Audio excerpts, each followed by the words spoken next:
Olá, estamos começando mais um Espaço Comunitário, programa voltado para a cidadania e as boas práticas que acontecem aqui na cidade de Taubaté.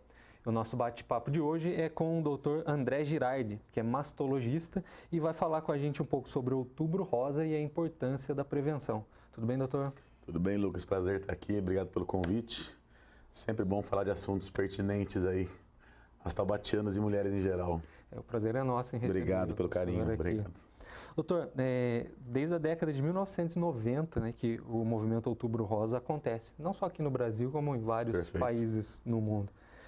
Fala um pouquinho para a gente da importância desse movimento. Na verdade, Lucas, o câncer, de forma geral, é uma doença muito mistificada. Então, a pessoa, não só a pessoa mais inculta, mas, de forma geral, todas as pessoas têm muito medo até de falar essa palavra. Então, normalmente, quando você não fala de uma coisa, é porque você tem problema com essa coisa. E o Outubro Rosa, ele veio para dar uma popularizada na questão do câncer de mama. Sabe, no câncer de mama é o câncer que mais incide e mata depois do câncer de pele não melanoma, é o câncer mais sério, o câncer mais prevalente, o câncer de mama. Então, falar sobre ele é um assunto não só de interesse do dia a dia, mas também de saúde pública, falar sobre isso. As pessoas têm que saber mais sobre isso. Ainda hoje, em 2018, tem muito mito a respeito do câncer de mama. As pessoas têm muito conceito errado, as pessoas elas buscam muita informação em lugar errado. Isso é uma coisa que eu ia abordar com o senhor aqui, né? Que esse ano a campanha do INCA, que é o Instituto Nacional do Câncer, tem como tema o câncer de mama. Vamos falar sobre isso. É o que o senhor falou, depois de tanto tempo de Outubro Rosa, ainda tem problema em falar. Por que o senhor acredita que ainda exista esse tabu? Por que o medo? É porque o câncer de mama, ele é um tipo de câncer, como todo câncer é uma doença maligna, é uma doença que o de mama, ele trabalha não só na questão física da mulher, mas também na questão emocional. Então, a mulher, ela tem essa questão não só do medo de morrer por estar com câncer, mas também da mutilação por isso. Então, o INCA, que é a nossa referência hoje nacional, ele colocou esse tema, na verdade, para ser discutido mais a respeito do câncer de mama, para que ninguém, pelo menos, não possa falar assim, nunca tive contato com isso, para a pessoa poder fazer algum tipo de avaliação sempre quando chegar até ela alguma informação. E a gente nota assim, que a medicina, ela, nos últimos tempos, tem avançado muito e de uma forma muito rápida. Muito. Mas mesmo assim a gente ouve falar bastante da questão do câncer, não só o de mama, mas do câncer em geral, e matando bastante. O senhor acredita que essa questão do tabu, o problema de se falar, seja por isso também, que é uma doença que ainda na verdade, é aquela história do quem veio primeiro, a galinha ou o ovo, né? Eu entendo, na verdade, que o câncer, ele é um tipo de problema que alguns poucos cânceres você consegue ter uma prevenção primária. A maioria deles você consegue descobrir cedo. Então, assim, falar sobre câncer de mama, você trazer para a mídia, para as comunidades essa discussão, não tem o objetivo, na verdade, de evitar que as mulheres tenham câncer. E sim que, caso tenham, descubram cedo e tratem de forma adequada.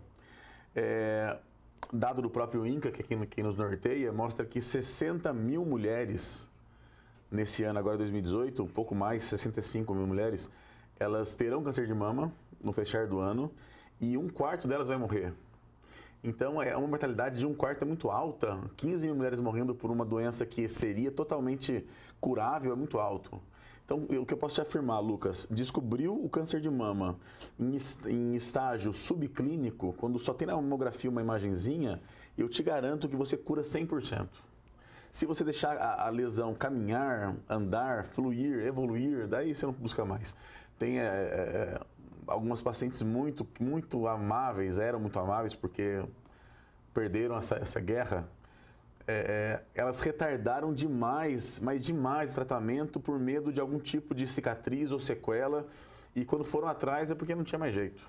Então, assim, a gente perde muita mulher ainda pela ignorância. Então, falar sobre isso é fundamental, discutir, colocar sempre, tirar dúvidas. E quanto mais se fala, mais se exige uma certa aperfeiçoamento da classe médica. Então, a mastologia é uma cadeira super nova, muito nova. Há muito pouco tempo se fala de mastologia. Tem gente que ainda hoje não sabe que é mastologista. Sabe mastologista? Parece que é massagista, não sabe direito o que está acontecendo. Então, a mastologia é uma cadeira muito nova. Então, a gente que recebe esse volume de... A gente para raios das informações, a gente tem que dar uma lapidada no nosso conhecer, tem que estar em constante estudo para poder sempre passar para a pessoa aquela informação correta e fresquinha. Né? Isso do excesso de informação, me ocorreu uma coisa que agora que o senhor disse que tem bastante mito, né, a respeito. Nossa, mas muitos. E eu me recordo que uma vez conversando há um tempo atrás com a minha mãe, a minha avó, a mãe dela, faleceu em decorrência do câncer de mama. E aí eu lembro que saiu na família uma história falando que, isso a minha mãe falando, mas a nossa geração tá tranquilo, porque quando uma geração como a minha mãe faleceu de câncer, a gente pula uma e isso é um mito ou tem alguma coisa de... Isso não tem o menor sentido. 85% dos cânceres de mama, Lucas, 85%, é uma cifra bem alta, eles são esporádicos, quer dizer, cada 10 mulheres com câncer de mama, 9 delas, quase 9, estão estreando a família com problema. Então, essa história de que não tem ninguém na minha família com câncer, eu posso ficar tranquila. Não pode, não. Se você tem alguém na família, fica mais de olho. Mas se não tem ninguém, de olho igual. E o câncer sempre ele é genético, mas nem sempre é hereditário. Então, o câncer nasce de uma mutação de célula. Então, isso é um gene. Um plano genético. Então, quando você tem um câncer de mama que advém de uma coisa que você herdou dos seus pais, esse câncer, ele é um câncer hereditário, porque veio de uma mutação genética. Mas o mais comum, 90%, 85%, é aquele câncer que simplesmente apareceu naquela mulher por um erro de reparo celular dela e não vai passar para ninguém. Então, aquele câncer que nasceu nela e vai morrer com ela. Então, não tem essa influência tão grande assim. Isso é muito importante, porque às vezes a pessoa fica muito tranquila com o fato de saber que não tem ninguém na família, e isso é muito grave. Relaxe no sentido de deixar de lado, né? Isso. E eu vi também uma pesquisa, acho que foi no próprio site do INCA, falando que a cada 100 pessoas acometidas com câncer de mama, um pode ser homem.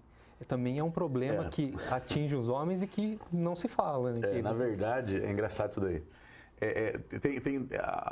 O dado da literatura varia entre 1%, ou seja, um homem para cada 100 mulheres e um para cada 130 mulheres, mais ou menos.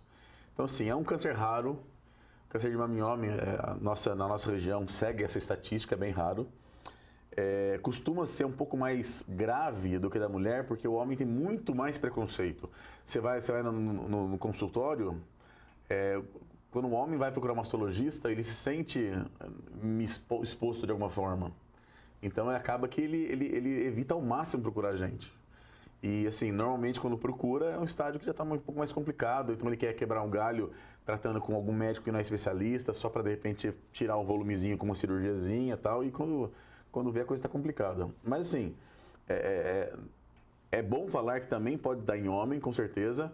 Mas, assim, nem de longe é o mais frequente, né? A mulherada que tem que ficar de olho nisso daí sempre. Porque é um câncer que é realmente curável. Pegou no começo, você arrebenta com tudo, deixa ela curada e bonita, Lucas. Curada e reparada.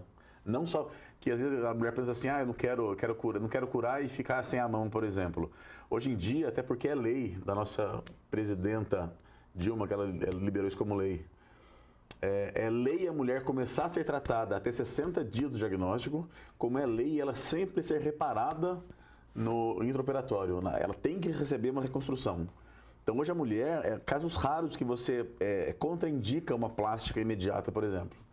A gente, na nossa região, a gente tem uma estrutura muito legal, a gente consegue dar uma vazão para toda paciente que chega até a gente. A gente tem ótimos profissionais, a gente tem ótimos cirurgiões plásticos, então a gente consegue dar uma vazão grande. A mulher ela fica não só curada, mas também com uma estética bastante aceitável. Que é importantíssimo, fugindo daquela máxima que eu já ouvi por aí também, falando da questão que a cirurgia é uma mutilação, mas tem reparação. Tem reparação. E reparação que, assim, a intenção da reparação é reparar um dano, não deixar ela mais bonita. Mas, em linhas gerais, fica bem adequado, com certeza, com certeza. Antigamente, há 10 anos atrás, existia uma tendência